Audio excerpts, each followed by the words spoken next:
आज का हमारा जो टॉपिक है वो मैंने बीएड के थर्ड सेम के फर्स्ट पेपर से लिया है। पेपर है pedagogy of a school subject, micro teaching and teaching skill. Last video में इसी का एक हमने टॉपिक देखा था, मैक्सिम्स ऑफ टीचिंग। आज हम देखते हैं माइक्रो टीचिंग। माइक्रो टीचिंग क्या होती है, इसका हिस्टोरिकल बैकग्राउंड क्या है, इसके कैरेक्टरिस्टिक्स क्या हैं, क्या प्रोसेस है, आइए देखते हैं। फर्स्ट में हम देखते हैं इसका हिस्टोरिकल बैकग्राउंड। सूक्ष्म शिक्षण का आरंभ अमेरिका के स्टैनफोर्ड विश्वविद्यालय में ईयर 1961 में हुआ था। सर्वप्रथम कीथ एचिसन ने वीडियो टेप का प्रयोग शिक्षण प्रशिक्षण कार्य में किया।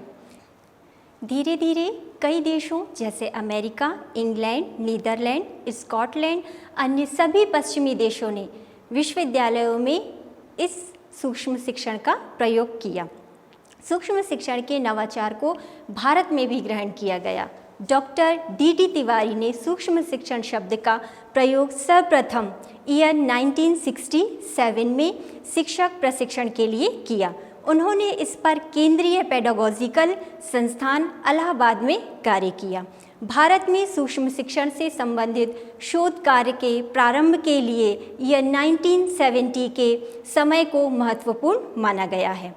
अंत में 1979 में एसपी कुलश्रेष्ठ, मिश्रा तथा गोस्वामी ने सूक्ष्म शिक्षण के क्षेत्र में कार्य करके परिसूक्ष्म शिक्षण पर प्रथम भारतीय मोनोग्राफ राष्ट्रीय शैक्षिक अनुसंधान एवं शिक्षण परिषद के सहयोग से प्रकाशित किया। आइए अब हम देखते हैं कि माइक्रो टीचिंग की मीनिंग्स या डेफिनेशन और इस क्या होती है। माइक्रो टीचिंग का या सूक्ष्म शिक्षण का अर्थ होता है लघु पाठ अवधि तथा लघु पाठ सामग्री या शिक्षण से लिया जाता है। सूक्ष्म शिक्षण शिक्षक प्रशिक्षण की एक ऐसी विधि है जो कक्षा अध्यापन की कठिनता, जटिलता या जो उसमें कठिनाइयाँ होती है वो उसको घटाकर, उसके विस्तार को घटाकर सूक्ष्म कर देती है और सूक्ष्म शिक्षण कौशल की उन्नति के लिए कार्य करती है। इसका प्रयोग शिक्षक प्रशिक्षण प्राप्त कर रहे छात्रों के व्यवहार परिवर्तन के लिए किया जाता है। डी एलेन को सूक्ष्म शिक्षण का जन्मदाता कहा जाता है, जो संयुक्त राज्य अमेरिका स्टैनफोर्ड विश्वविद्यालय में कार्य करते थे। इसका प्रयोग सेवारत या सेवा से पूर्व शिक्षकों के व्यवहारिक विकास के लिए किया जाता है, जिससे कक्षा शिक्षण की सामान्य कठिनाइयों को कम किया जा सके। अब इस पर कई विद्वानों ने अपनी परिभाषाएं दी हैं, जिसमें हम पहली परिभाषा देखते हैं एलेन एवं ईव के अनुसार।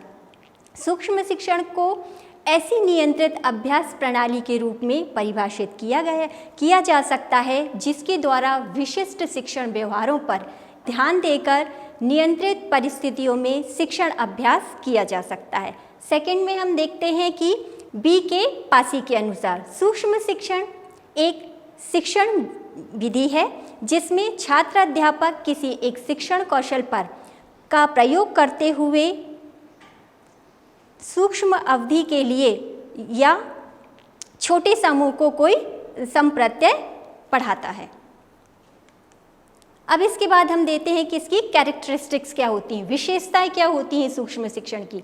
सूक्ष्म शिक्षण में शिक्षण के तत्वों को सूक्ष्म स्थान दिया जाता है। इस विधि की विषय वस्तु जो है बहुत ही कम या सीमित कर दी जाती है। छात्र अध्यापक 5 से 10 छात्रों की कक्षा में अध्ययन कराते हैं। इसमें छात्र वास्तविक भी हो सकते हैं और या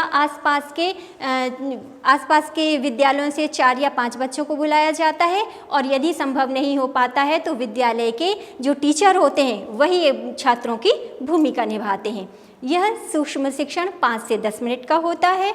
पाठ के अंत में जब पाठ खत्म हो जाता है, शिक्षण कार्य समाप्त हो जाता है, तो तुरंत ही पर्यवेक्षक द्वारा जो है वो फीडबैक दे दिया जाता है। सुझावों को ध्यान में रखकर छात्र अध्यापक निश्चित कौशल से संबंधित अपने पाठ की पुनर्योजना बनाता है। यदि उसने जो शिक्षण किया है उसमें कोई कमी नज़र आती है तो वो उसकी योजना पुनर्बनाता है, फिर से बनाता है। विषय बदलकर परंतु उसी कौशल पर आधारित पाठ उतनी ही अवधि में पुनः अन्य छात्रों को पढ़ाया जाता है। आप विषय बदल सकते हैं, अपना टॉपिक बदल सकते हैं, लेकिन शिक्षण जो कौशल होता है वो वही होता है और दूसरे बच्चों को फिर से आपको प्रैक्टिस के लिए वो पाठ पढ़ाना होता है। वही पर्यवेक्षक पुनः छात्र अध्यापक को फीडबैक देता है। यदि उसमें कुछ कमी होती है तो जो टीचर पहले ऑब्जर्व कर रहा होता है उसी ने बाद में आपको ऑब्जर्व कर रहा होता है और वो आपको आपकी कमियां बताता है। शिक्षण कौशल प्रायः एक ही रखा जाता है, परंतु शिक्षण कौशल जो है वो एक ही रखा जाता है। इससे लास्ट वीडियो में हमने आपको बताया था कि शिक्षण कौशल भी क्या होते हैं। शिक्षण कौशल, शिक्षण मतलब पढ़ाना, कौशल मतलब जो आपकी कला होती है जिसमें आप पारंगत होने के लिए ये विधि अपनाई जाती है। इसके बाद आता है आपका नेचर एंड स्ट्रक्चर, सूक्ष्म शिक्षण की प्रक्रिया या स्वरूप। सूक्ष्म शिक्षण एक ऐसी सूक्ष्म पदीय पद्धति है जिसमें एक शिक्षक किसी छोटे से शिक्षण बिंदु पर लगभग 5 से 10 छात्रों के समूह को 5 या 10 मिनट के समय में पढ़ाता है, बहुत कम अवधि के लिए पढ़ाता है। इस प्रकार की स्थिति में बिना अनुभव वाले शिक्षक को नवीन शिक्षण कौशल के विकास एवं सुधार में सहायता मिलती है। सूक्ष्म शिक्षण एक ऐसी प्रविधि है जो छात्र अध्यापक को पाठ की समाप्ति के तुरंत बाद ही कार्य की प्रगति के बारे में जानकारी देता है, तुरंत उसको फीडबैक मिल जाता है। इसके बाद हम देखते हैं कि इसकी अवस्थाएं क्या होती हैं। इसकी 3 अवस्थाएं होती हैं। पहली होती है ज्ञानार्जन अवस्था, सेकंड होती है कौशलार्जन अवस्था और थर्ड होती है स्थानांतरण अवस्था। तो फर्स्ट को भी 2 पार्ट में डिवाइड किया जाता है। फर्स्ट है ज्ञानार्जन अवस्था में पहली अवस्था है प्रदर्शित कौशल का निरीक्षण, जिस कौशल से आप पढ़ा रहे हैं उसका निरीक्षण किया जाता है। उसी का सेकंड पार्ट है प्रदर्शन पर चर्चा तथा उसका विश्लेषण, जो कि जिस कौशल का आपने प्रदर्शन किया है उस पर चर्चा की जाती है और उसका विश्लेषण किया जाता है। फिर आती है आपकी सेकंड कौशलार्जन अवस्था। इसमें पहले आप सूक्ष्म पाठ का लेखन करते हैं, योजना बनाते हैं, फिर कौशल अभ्यास करते हैं, फिर आप टीचिंग करते हैं। और फिर थर्ड होती है स्थानांतरण अवस्था, जिसमें आप जो कौशल कर रहे हैं उसका मूल्यांकन किया जाता है, उसको एवेल्युएट किया जाता है। और फिर सेकंड इसी का पार्ट होता है वास्तविक शिक्षण परिस्थिति में कौशल का स्थानांतरण। यदि आपने कोई गलती की है तो उस शिक्षण को दोबारा आपको पढ़ाना होता है, दोबारा उसका स्थानांतरण हो जाता है। इसके बाद आता है कि ये प्रोसेस कैसे होती है, सूक्ष्म शिक्षण प्रक्रिया के पद क्या होते हैं। इसमें 2 लोग मुख्य भूमिका निभाते हैं। पहला तो होता है प्रशिक्षक, प्रशिक्षण अध्यापक, और नेक्स्ट होता है छात्र अध्यापक। तो प्रशिक्षक अध्यापक जो होता है वो पहले प्रस्तावना क्रम बनाता है, मतलब आपको सूक्ष्म शिक्षण से संबंधित सैद्धांतिक और व्यवहारिक ज्ञान देता है, जिससे और आपको उसके सूक्ष्म शिक्षण के बारे में आपको जानकारी देता है, उसको हम प्रस्तावना क्रम कहते हैं। दूसरा आता है शिक्षण कौशल का विकास। तो उसमें भी आपको कौशल से संबंधित विशेष जानकारी देता है, विशिष्ट उद्देश्य बताता है और उसके पीछे, इस कौशल के पीछे छुपे मनोवैज्ञानिक आधार को बताता है। फिर थर्ड आपका आता है आदर्श पाठ निरीक्षण।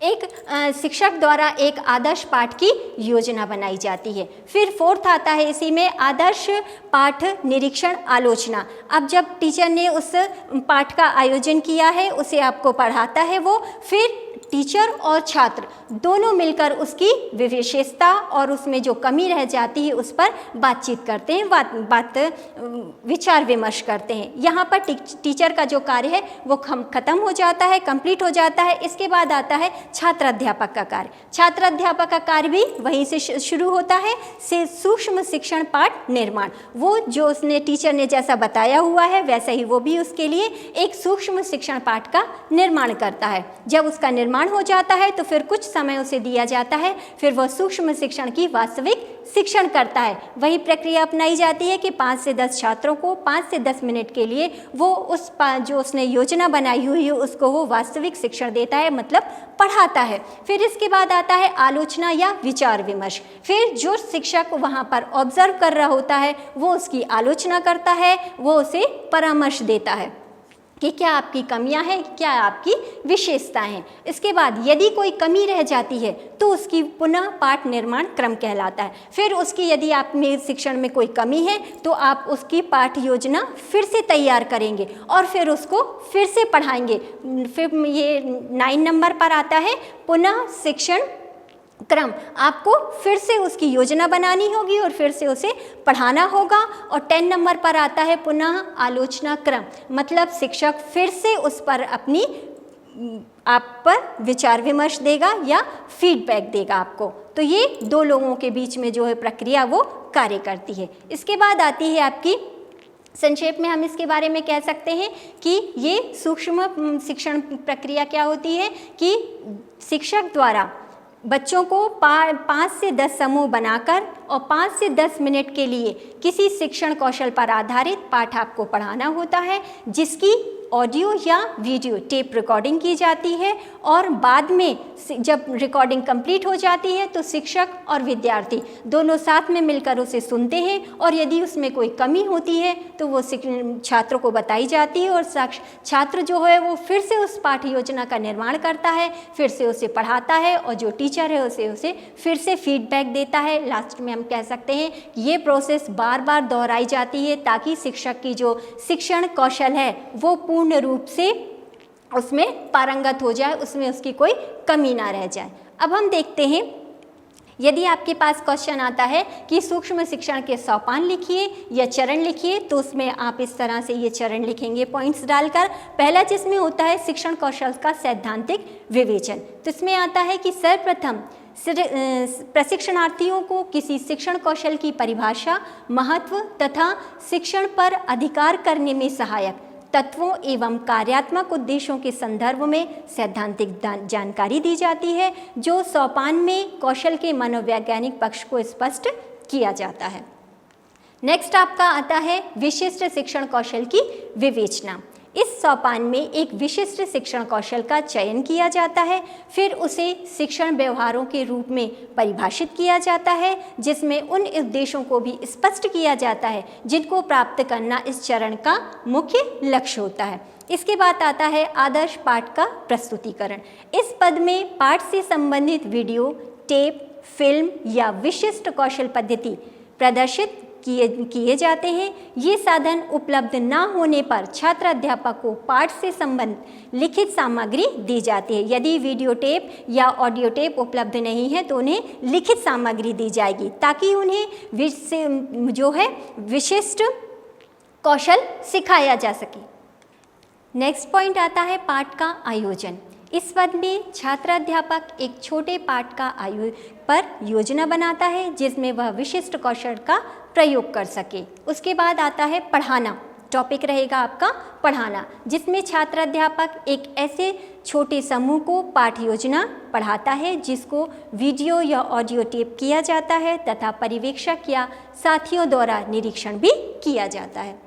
नेक्स्ट आपका आता है प्रतिपुष्टि, फीडबैक। इस सोपान में छात्र अध्यापक को की उपस्थिति में वीडियो टेप या ऑडियो टेप चलाया जाता है और पर्यवेक्षक द्वारा बताया जाता है कि उसका वास्तविक प्रस्तुतिकरण कैसा रहा या क्या कमी रही। जैसे छात्र अध्यापक को अपनी त्रुटियों की जानकारी हो जाती है। इसके बाद आता है पाठ का पुनः आयोजन। यदि फीडबैक दिया जाता है उसमें कोई कमी रहती है तो उसका पुनः फिर से आयोजन किया जाता है। इस सोपान में छात्र अध्यापक प्रतिपुष्टि व पर्यवेक्षक द्वारा की गई समीक्षा के आधार पर पाठ का पुनः आयोजन करता है, फिर से उसका निर्माण करता है। इस कौशल को अधिक प्रभावशाली ढंग से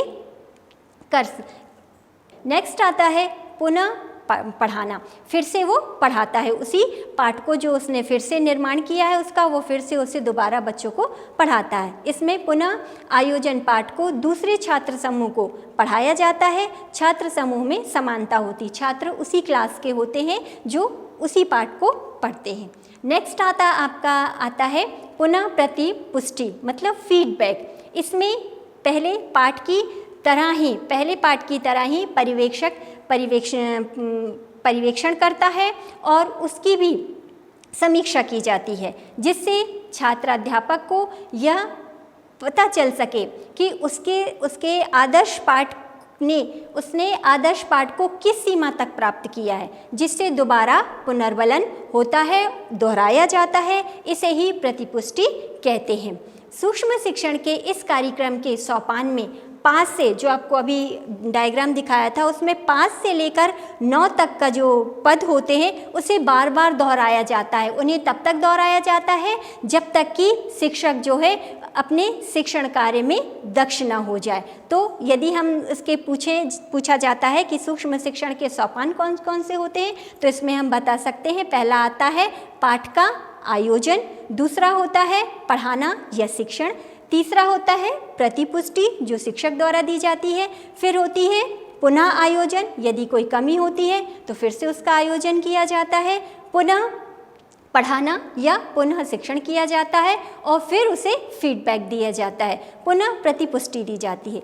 शिक्षण की प्रक्रिया तब तक जारी रहती है जब तक कि छात्र अध्यापक विशेष शिक्षण कौशल में दक्षता प्राप्त ना कर ले, और इस प्रक्रिया को सूक्ष्म शिक्षण चक्र भी कहते हैं। चूँकि 3 से 4 जो पद होते हैं उन्हें बार बार दोहराया जाता है, तो एक ये साइकिल बन जाता है जिसको हम इस तरह बना सकते हैं। यदि इस तरह आप बनाते हैं तो आप अच्छे मार्क्स गेन करते हैं। इसको हम कहते हैं माइक्रो टीचिंग साइकिल। पहले इसमें वही आएगा कि पहले पाठ का आयोजन, पाठ योजना बनाई जाती है, लेसन प्लानिंग किया जाता है, फिर उसे हम क्या करते हैं सूक्ष्म शिक्षण, फिर उसे टीच किया जाता है, फिर उसका शिक्षक द्वारा उसका फीडबैक दिया जाता है। यदि कमी होती है तो फिर से रीप्लान किया जाता है, रीप्लान करके रीटीच किया जाता है, और रीटीच करके उसे जब पढ़ाया जाता है, रीटीच किया जाता है, तो उससे फिर से उसका रीफीडबैक दिया जाता है, जिस कारण ये जो है एक साइकिल की तरह बन जाता है, जिसको हम माइक्रो सूक्ष्म शिक्षण चक्र भी कहते हैं। इसके बाद आता है इसके मेरिट्स क्या होते हैं, advantage of micro teaching. Micro teaching के जो कैरेक्टरिस्टिक्स होते हैं उन्हीं को हम गुण भी कह सकते हैं। सूक्ष्म शिक्षण की जटिलता को इसमें ये जो कम करता है। दूसरा है यह शिक्षण विधि जो होती है छात्र अध्यापक में आत्मविश्वास को बढ़ाता है। शिक्षक छात्र अध्यापक के परामर्शदाता के रूप में कार्य करता है, क्योंकि वो उसे एडवाइस देता है कि आपको क्या करना चाहिए, तो वो उसको परामर्शदाता के रूप में कार्य करता है। सूक्ष्म शिक्षण में व्यावसायिक परिपक्वता विकसित हो जाती है। आप बार बार उसी कार्य को करते हैं तो आप एक प्रोफेशनल हो जाते हैं, आपकी प्रैक्टिस अच्छी हो जाती है। सूक्ष्म शिक्षण छात्र अध्यापकों के व्यवहार परिवर्तन में अधिक प्रभावी होती है। जो उनका व्यवहार यदि गलत होता है, बार बार उसे दोहराया जाता है, तो वो कमी उनकी दूर हो जाती है। इसमें व्यक्तिगत भिन्नता का पूर्ण ध्यान दिया जाता है। यह शिक्षण प्रणाली को एक नया स्वरूप प्रदान करती है। सूक्ष्म शिक्षण में शिक्षण कौशल को ध्यान में रखते हुए शिक्षक अपने पाठ का स्वयं मूल्यांकन तथा स्व योजना करने की दक्षता रखता है, क्योंकि इसमें रिकॉर्ड किया जाता है, उसे सुनाया जाता है, तो वो स्वयं भी अपना मूल्यांकन कर सकता है। शिक्षण के दौरान यदि कोई बुरी आदत है तो वह उसे सुधारी जा सकती है। मूल्यांकन में छात्र अध्यापक को अपना पक्ष रखने की पूर्ण स्वतंत्रता होती है कि यदि उससे कोई कमी हुई है, टीचर उसे बताता है, तो यदि उसने जानबूझकर नहीं की है या हैबिचुअल है तो वो अपना पक्ष रख सकता है। अब इसके बाद आता है डिमेरिट्स ऑफ माइक्रो टीचिंग। जो उसकी विशेषताएं होती हैं, जो गुण होते हैं, कभी कभी वही उसके दोष बन जाते हैं। जैसे साधनों का सामान्यतः अभाव होने के कारण सूक्ष्म शिक्षण में वीडियो फिल्म जो कि सर्वाधिक प्रभावी होती है का प्रयोग संभव नहीं हो पाता। हर जगह ऑडियो या वीडियो टेप रिकॉर्ड करना संभव नहीं हो पाता है, तो ये इसकी कमी हो जाती है। दूसरा है सूक्ष्म शिक्षण का उपयोग करने के लिए विशेष रूप से प्रशिक्षित अध्यापकों की आवश्यकता होती है, जबकि ऐसे शिक्षक की कमी होती है। सूक्ष्म शिक्षण के लिए अनेक कक्ष की आवश्यकता होती है, क्योंकि बच्चे सिर्फ 5 से 10 बच्चों का ही ग्रुप बनाकर पढ़ाया जाता है, तो ऐसे में क्लासरूम की जो है वो ज़्यादा ज़रूरत होती है, और सभी जगह ज़्यादा क्लासरूम उपस्थित नहीं होते हैं। छात्राध्यापक वास्तविक शिक्षण के समय सभी शिक्षण कौशल का एकीकृत रूप से प्रयोग करने में सफल नहीं हो पाता है। लास्ट आपका आता है शिक्षण कौशल में शिक्षण कौशलों का अभ्यास कृत्रिम परिस्थितियों में कराया जाता है, अतः छात्राध्यापक वास्तविक कक्षा की स्थिति का सामना पूरी दक्षता के साथ नहीं कराया जाता। जब उसे प्रैक्टिस कराई जाती है तो 5 से 10 बच्चों ही होते हैं क्लास में या 5 से 10 मिनट ही होते हैं, लेकिन जब वो वास्तविक क्लासरूम में जाता है तो वहाँ पर उस सेक्शन में 60 बच्चे भी हो सकते हैं, 40 बच्चे भी हो सकते हैं, जिससे वो हेजिटेंट फील करता है और जो उसने सीखा हुआ होता है वो सारा उसे हो सकता है वो भूल जाए। तो ये इसकी माइक्रो टीचिंग के डिमेरिट्स होते हैं। तो आज आपने देखा माइक्रो टीचिंग के बारे में जाना, उसका हिस्टोरिकल बैकग्राउंड देखा, उसकी प्रोसेस देखी, उसका साइकिल देखा। आज के लिए इतना ही। नेक्स्ट वीडियो में फिर किसी नए टॉपिक के साथ मिलेंगे। Thanks for watching.